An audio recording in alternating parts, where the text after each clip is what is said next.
سورة القلم مكية. بسم الله الرحمن الرحيم. نون والقلم وما يسطرون. ما أنت بنعمة ربك بمجنون، وإن لك لأجرا غير ممنون، وإنك لعلى خلق عظيم. فستبصر ويبصرون بأيكم المفتون.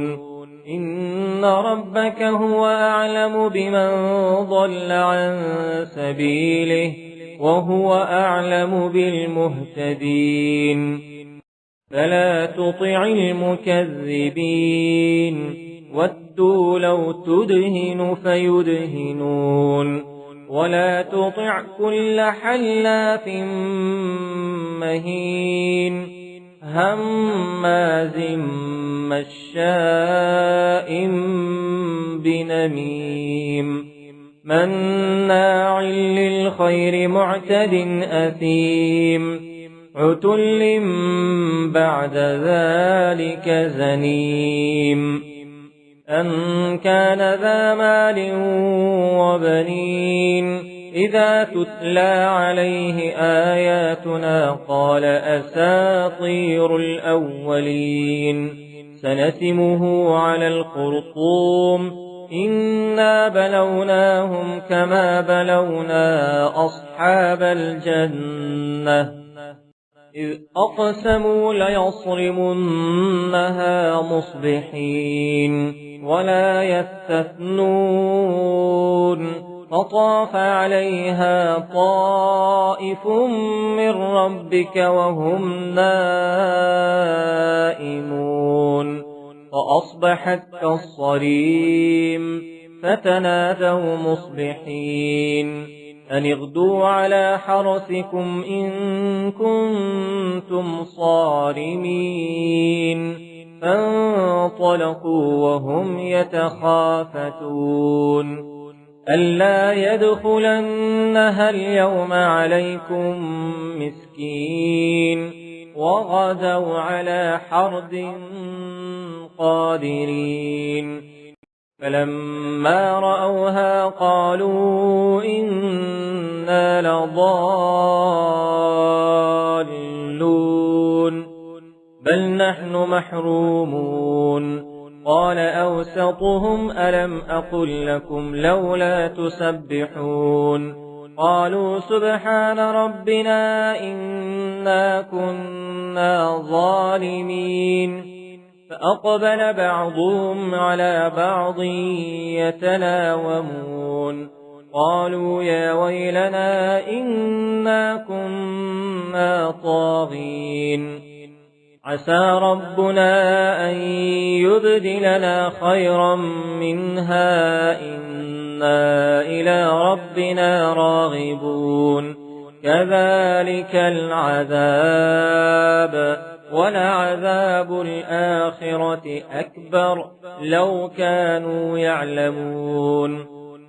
إن للمتقين عند ربهم جنات النعيم. أفنجعل المسلمين كالمجرمين؟ ما لكم كيف تحكمون؟ أم لكم كتاب فيه تدرسون؟ إن لكم فيه لما تخيرون. أم لكم أيمان علينا بالغة إلى يوم القيامة؟ إن لكم لما تحكمون. سلهم أيهم بذلك زعيم.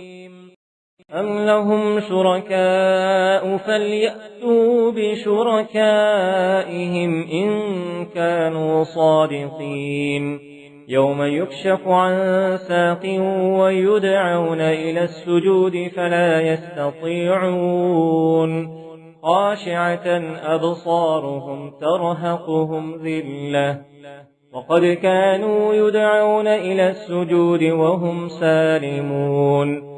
فذرني ومن يكذب بهذا الحديث سنستدرجهم من حيث لا يعلمون وأملي لهم إن كيدي متين أم تسألهم أجرا فهم من مغرم مثقلون أم عندهم الغيب فهم يكتبون فاصبر لحكم ربك ولا تكن كصاحب الحوت إذ نادى وهو مكظوم لولا أن تداركه نعمة من ربه لنبذ بالعراء وهو مذموم فاجتباه ربه فجعله من الصالحين